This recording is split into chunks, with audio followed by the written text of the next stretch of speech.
বেগম খালেদা জিয়ার সমাধিস্থলে মানুষের ভিড়, দলীয় নেতাকর্মী এবং সাধারণ মানুষের উপস্থিতি চোখে পড়ার মতো।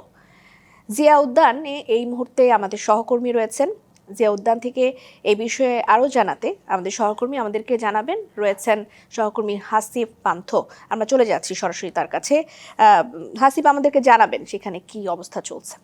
রিজওয়ানা, যেমনটি বলছিলেন আপনি, আমি এই মুহূর্তে অবস্থান করছি জিয়া উদ্যানে। বিশেষ করে শুক্রবার আজ এবং ছুটির দিন এবং দিন ব্যাপী কিন্তু আসলে মানুষের পদচারণায় ভরেছিল। আমি যদি দেখাই, এই মুহূর্তে সন্ধ্যা নেমেছে এবং ঠিক আমার পাশে যারা দর্শনার্থী ছিলেন এবং বিশেষ করে আজ ছুটির দিন বিধায় কিন্তু পরিবার পরিজন স্বজন নিয়ে তারা কিন্তু এসেছেন বেগম খালেদা জিয়ার সমাধিস্থল পরিদর্শন করতে।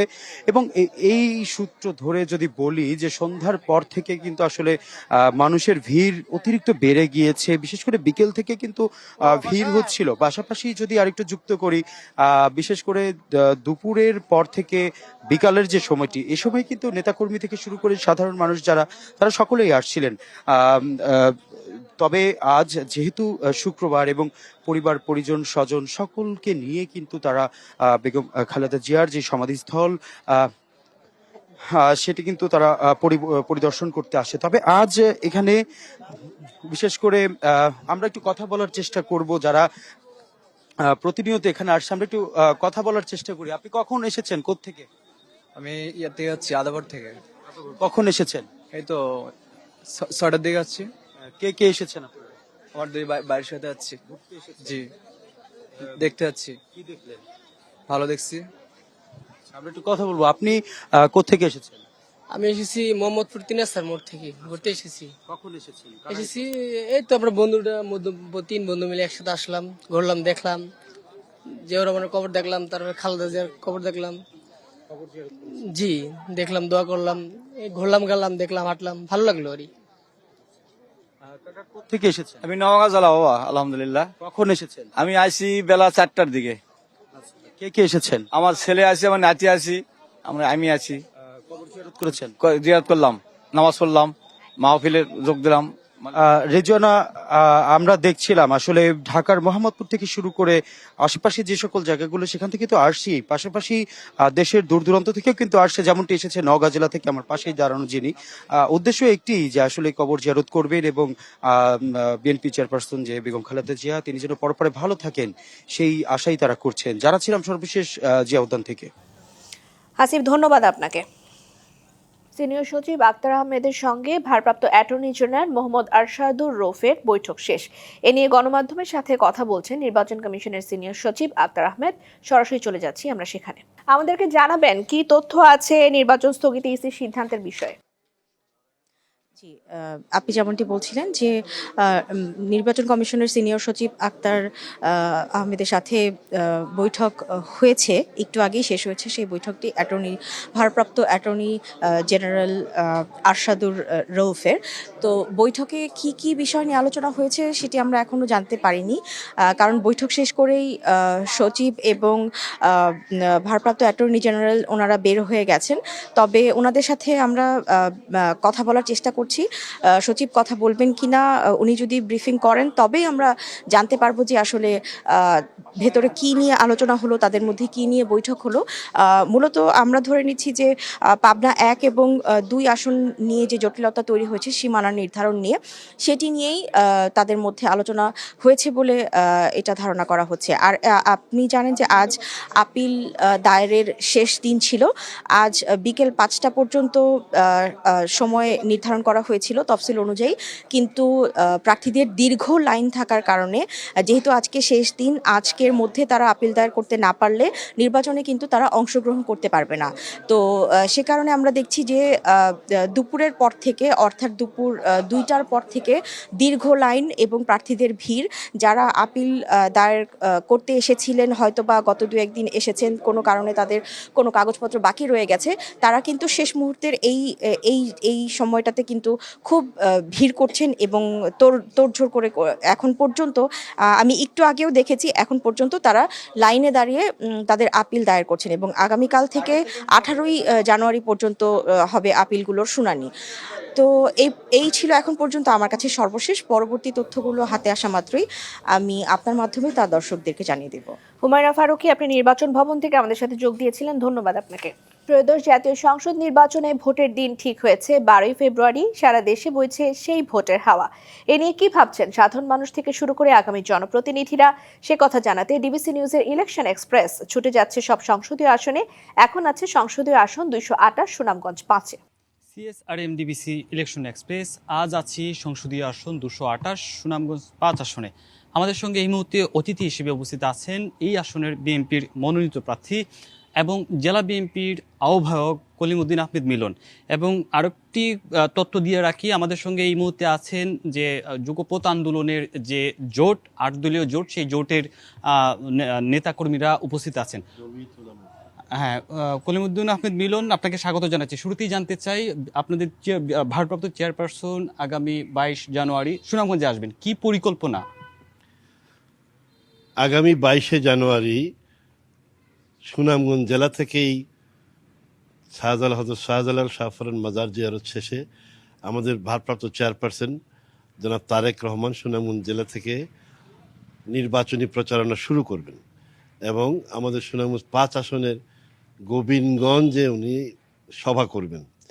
আমরা সেই অনুযায়ী সকলেই প্রস্তুতি নিচ্ছি। আমাদের বিএনপি অঙ্গ সংগঠন এবং জনগণের মধ্যে ব্যাপক উৎসাহ এই সভায় যোগ দেওয়ার জন্য। আমাদের যুগপৎ আন্দোলনের সঙ্গী জমিয়তুল উলামা ইসলামের সম্মানিত নেতৃবৃন্দরা এখানে আসছেন। ওনাদের সাথে আমরা এখন আলোচনায় বসবো কিভাবে এটাকে আমাদের এই পথসভাটাকে জনসমুদ্রে রূপান্তরিত করা যায়। নিশ্চয়ই সেটি হবে। আমরা 5 আসনে ফিরতে চাই। আপনার প্রত্যাশা কি এই নির্বাচনে? আমাদের প্রথম প্রত্যাশা হচ্ছে জনগণকে নিরাপদে রাখা এবং ধর্ম বর্ণ সম্প্রদায় সকলকে আমরা নিরাপদে রাখতে চাই, আমরা শান্তিতে রাখতে চাই এবং উন্নয়নের মধ্যে রাখতে চাই। আমাদের বেশ কিছু বড় বড় সমস্যা আছে।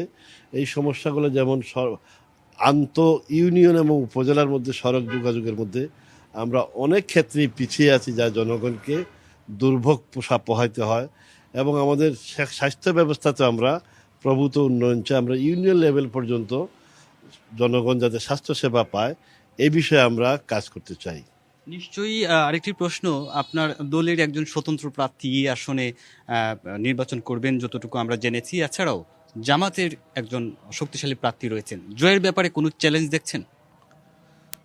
না, আপনি যেটা বলছেন, আমরা আশা করি দলের যদি অন্য কেউ প্রার্থী হয়ে থাকেন, আমরা আশা করি প্রত্যাহারের সময় আছে ইনশাআল্লাহ। দলের নির্দেশ এবং দলের প্রতি শ্রদ্ধা জানিয়ে তিনি প্রত্যাহার করবেন, আমরা এটা আশাবাদী। আর অন্য প্রার্থী তো থাকতেই পারে। আমরা মনে করি যে আমাদের সম্মানিত মুরব্বিয়ান, আমার সহকর্মীরা আছেন, আমরা কখনো প্রতিপক্ষকে ছোট করে দেখি না। আমরা জনগণের সাথে ব্যাপক গণসংযোগের মাধ্যমে ইনশাআল্লাহ আমরা বিজয়ের দ্বারান প্রার্থী পৌঁছতে পারব। নিশ্চয়ই, আপনাকে অসংখ্য ধন্যবাদ। আমরা ছিলাম সংসদীয় আসন 228 সুনামগঞ্জ 5 আসনে। আমাদের সঙ্গে ছিলেন এই আসনের বিএনপির মনোনীত প্রার্থী এবং জেলা বিএনপির আহ্বায়ক কলিমুদ্দিন আহমেদ মিলন। আমরা পরবর্তী সংবাদ সন্ধ্যা 7টায় নতুন কোনো প্রার্থীকে নিয়ে আবারও যুক্ত হব। সেই সাথে আমাদের সঙ্গে থাকুন ডিবিসি ইলেকশন এক্সপ্রেস। নির্বাচনের আগে আইন শৃঙ্খলা পরিস্থিতিতে সন্তুষ্ট নন বিএনপির মহাসচিব মির্জা ফখরুল ইসলাম আলমগীর। সকালে ঠাকুরগাঁওয়ে নিজ বাসভবনে সাংবাদিকদের তিনি বলেন, যে হারে রাজনৈতিক ব্যক্তিদের উপর হামলা এবং খুনের ঘটনা ঘটছে, বিশেষ করে বিএনপির নেতা কর্মীরা টার্গেট হচ্ছেন, তা উদ্বেগজনক। তার অভিযোগ, সরকার এই নিয়ে কার্যকর কোনো পদক্ষেপ নেয়নি। একটি গ্রহণযোগ্য এবং অংশগ্রহণমূলক নির্বাচনের জন্য সবার আগে আইন শৃঙ্খলা পরিস্থিতির উন্নয়নে জোর দেন ফখরুল। এছাড়াও বিশ্ববিদ্যালয়ে ছাত্র সংসদ নির্বাচন কখনোই জাতীয় নির্বাচনের প্রভাব ফেলে না বলেও মনে করেন তিনি। আইন শৃঙ্খলা পরিস্থিতি যেটা দাঁড়িয়েছে সেটাতে আমি আপনার খুব সন্তুষ্ট হতে পারছি না। কারণ যে হারে রাজনৈতিক নেতৃবৃন্দকে খুন করা হচ্ছে, বিশেষ করে আমাদের দলের কয়েকজন নেতাকে হত্যা করা হয়েছে, খুন করা হয়েছে, আমরা এটা তীব্র নিন্দা জানিয়েছি, ক্ষোভ জানিয়েছি কিন্তু সরকারের তরফ থেকে সেই ধরনের যে একটা ইফেক্টিভ ব্যবস্থা সেটা কিন্তু গ্রহণ করা হয়নি। গণতন্ত্রে ক্ষমতার রাজনীতিতে নির্বাচনী জোট একটি প্রচলিত চর্চা। বহুদলীয় গণতন্ত্রে বহু দলের উপস্থিতি অপরিহার্য। তবে জোট ভোটের খেলায় নিবন্ধন সর্বস্ব অনেক দলের অস্তিত্বই হুমকির মুখে। নির্বাচন কমিশন কঠোর হয় আরও বিপাকে এসব দল। অন্যদিকে ক্ষমতার রাজনীতির স্বাদ নিতে নিজ দল ছেড়ে অনেকেই যোগ দিচ্ছেন বড় দলে, আবার দল বিলুপ্ত করে যোগ দেওয়ার ঘটনাও ঘটছে। নিবন্ধন সর্বস্ব এসব দলের কোনো ভবিষ্যৎ দেখেন না রাজনীতি বিশ্লেষকরাও, যদিও বড় দলগুলোর দায়িত্বহীন চর্চাকেও দায় দিচ্ছেন তারা। নিবন্ধন আছে, প্রতীক আছে, কিন্তু ভোটার নেই। দেশে নিবন্ধিত এমন রাজনৈতিক দলগুলোর প্রতীক নিয়ে সাধারণ মানুষের ভাবনা জানতে মাঠে নামে ডিবিসি নিউজ। বর্তমানে নিবন্ধিত রাজনৈতিক দল 59টি। হাতে গোনা কয়েকটি ছাড়া বেশিরভাগ দলের প্রতীকই চেনেন না সাধারণ ভোটাররা, চেনেন না এসব দলের শীর্ষ নেতাদেরও। অনেকে বিএনপির সাথে আছে বা জামাতের সাথে আছে, তারা ওই এক কেন্দ্রিকের দিকে আবার চলে যাচ্ছে, যা কিনা এই মানে ভবিষ্যৎ রাজনীতির জন্য ঠিক না। কাদের দল বা কারা এই মার্কাগুলো ক্যারি করে এটা আমরা জানি না। প্রতীক সবগুলোই চিনি, কিন্তু এটা কোন দলের কোন প্রতীক এটা আমি চিনি না। জনগণের জন্য গড়ে ওঠা রাজনৈতিক দল যুগ পার করেও গড়ে তুলতে পারছে না নিজেদের দলের জনসম্পৃক্ততা। নেতাকর্মী তো দূরের কথা, এমনকি তাদের দলের নিজেদের প্রতীকও চেনাতে পারছে না অনেক দল। তাহলে কি নির্বাচন এলেই জোট করতে গঠন করা হয় এ সকল দলগুলোকে? নিবন্ধিত দলগুলোর একটি বাংলাদেশ সাংস্কৃতিক মুক্তি জোট, প্রতীক ছড়ি। 2000 সালে আনুষ্ঠানিকভাবে যাত্রা শুরু করলেও নিবন্ধন পায় 2013-তে, অথচ 25 বছরেও ন্যূনতম জনভিত্তি পায়নি দলটি। একই অবস্থা বাংলাদেশ জনতা পার্টি, রিপাবলিকান পার্টি সহ আরও অনেক দলের। এর মধ্যে অনেক দলের কার্যক্রম প্রায় বিলুপ্তির পথে। একটা রাজনৈতিক দল তার কর্মকাণ্ডের ভিতর দিয়ে দেশের মানুষের কাছে পরিচিতি লাভ করে। প্রতীক তখনই পরিচিত হবে যখন একটা রাজনৈতিক দল নির্বাচনের মাধ্যমে সারা দেশে পৌঁছে যাবে, তখন কিন্তু মানুষ প্রতীকটাকে চিনবে। নিজস্ব প্রতীকে নির্বাচন করার তো কিছু ঝুঁকি আছে। ইলেকশন কমিশন আপনাকে একটা আলাদা একটা প্রতীকও দিয়েছে, আর নিজস্ব প্রতীক বাদ দিয়ে অন্য মার্কা নেই, এগুলো দলের অন্য নেতা কর্মীদের মধ্যে একটা হতাশার জায়গাটা তৈরি করে। নিবন্ধন সর্বস্ব এসব দলের কোনো ভবিষ্যৎ দেখেন না রাজনীতি বিশ্লেষকরা। পাশাপাশি বড় দলগুলোর দায়িত্বহীনতা এবং ইসির কঠোরতায় বহুদলীয় গণতন্ত্রের পথ বাধাগ্রস্ত হচ্ছে বলেও মনে করছেন তারা। এসব দলগুলো যখন আপনি বড় দলের নেতা, বড় প্রধান নেতা আরেকটা দলে যোগদান করে এমপি হওয়ার চেষ্টা করছেন, তখন তো তার দলটা, তার প্রতীকটা একটা হারিয়ে যায়। নির্বাচন বিশ্লেষকরা প্রশ্ন তুলছেন, নির্বাচন কমিশন কি শুধু নিবন্ধন বিতরণকারী সংস্থা? আর ছোট দলগুলো কি জনগণের প্রতিনিধি নাকি নির্বাচনী অঙ্কের অংশ? আমাকে জনগণ চিনে আমার নতুন পার্টির ক্যান্ডিডেট হিসাবে। এখন আমি যদি পুরনো একটা দলের নিই, তাহলে কিন্তু আমি লোককে বিট্রে করলাম। এখন ম্যানিফেস্টোতে আমি যা যা বিশ্বাস করি, অথচ আমি যে মার্কাতে আমি নির্বাচন করছি সেটাতে আমি বিশ্বাস করি না, কিন্তু আমি ওই মার্কার থেকে লোকের কাছে ভোট চাচ্ছি, তাহলে এটা জনগণকে ধোঁকা দেওয়া হলো। এবারও জোটবদ্ধ নির্বাচনের পথে বড় রাজনৈতিক দলগুলো। জামায়াত বলছে, জোটে আসলেও নিজস্ব প্রতীকে ভোট করার বাধ্যবাধকতায় ছোট দলগুলোর জনসম্পৃক্ততা বাড়বে। আমাদের প্রত্যেকেই বলেছি যে আপনারা আমাদের সাথে যদি ইলেকশন করেন, যেহেতু আমরা সমঝোতার ভিত্তিতে আসনটা ভাগাভাগি করছি, আপনাদেরকে সহ মার্কা নিয়ে ইলেকশন করতে হবে, প্রতীক নিয়ে ইলেকশন করতে হবে, এবং এটা মেনে নিয়েই আমাদের সবাই আমরা একসাথে আছি। পার্শ্ববর্তী দেশ ভারত পাকিস্তানে জোটবদ্ধ নির্বাচন খুবই প্রচলিত। তবে জোটবদ্ধ হলেও নিজ নিজ প্রতীকে ভোট করে রাজনৈতিক দলগুলো। নূপুর মাহমুদ, ডিবিসি নিউজ, ঢাকা। টাঙ্গাইলে তারেক রহমানের সফর ঘিরে নিরাপত্তা ব্যবস্থা পর্যবেক্ষণ করছেন তার ব্যক্তিগত নিরাপত্তায় নিয়োজিত সদস্য এবং আইন শৃঙ্খলা বাহিনীর সদস্যরা। সকালে মাওলানা ভাসানীর মাজার প্রাঙ্গণ এবং সদ্য প্রয়াত কেন্দ্রীয় বিএনপির ভাইস চেয়ারম্যান অবসরপ্রাপ্ত মেজর জেনারেল মাহমুদুল হাসানের বাড়িঘর সহ সম্ভাব্য কর্মসূচি স্থল পরিদর্শন করা হয়। আর এ সময় ছিলেন টাঙ্গাইলের পুলিশ সুপার মোহাম্মদ শামসুল আলম সরকার, তারেক রহমানের ব্যক্তিগত নিরাপত্তা সদস্য এবং বিএনপির কেন্দ্রীয় প্রচার সম্পাদক সুলতান সালাউদ্দিন টুকু সহ দলের শীর্ষ পর্যায়ের নেতারা। এক বছরে যদি সব সংস্কার হয়ে যেত তাহলে নির্বাচিত সরকারের মেয়াদ 5 বছর থাকতো না, এমন মন্তব্য করেছেন পরিবেশ এবং তথ্য ও সম্প্রচার উপদেষ্টা সৈয়দা রিজওয়ানা হাসান। রাজধানীর কৃষিবিদ ইনস্টিটিউশনে একটি উদ্বোধনী অনুষ্ঠানে এসব কথা বলেন তিনি। অন্তর্বর্তী সরকার যে কমিশনগুলো গঠন করেছে সেগুলোর বেশি সবকটাই কিন্তু নাগরিক সমাজের প্রতিনিধিদেরকে নিয়ে, সরকারি লোকদেরকে নিয়ে কিন্তু সংস্কার কমিশন হয় নাই। আমাদের সময়টা তো অল্প, অল্প সময়ের মধ্যে কোনগুলোতে আমরা ফোকাস করব এটা চিন্তা করেই 6টা কমিশনের রিপোর্ট নিয়ে জুলাই সনদ হয়েছে। সীমানা জটিলতায় পাবনা 1 এবং 2 আসনে ভোটের কার্যক্রম স্থগিতের সিদ্ধান্ত নিয়েছে নির্বাচন কমিশন।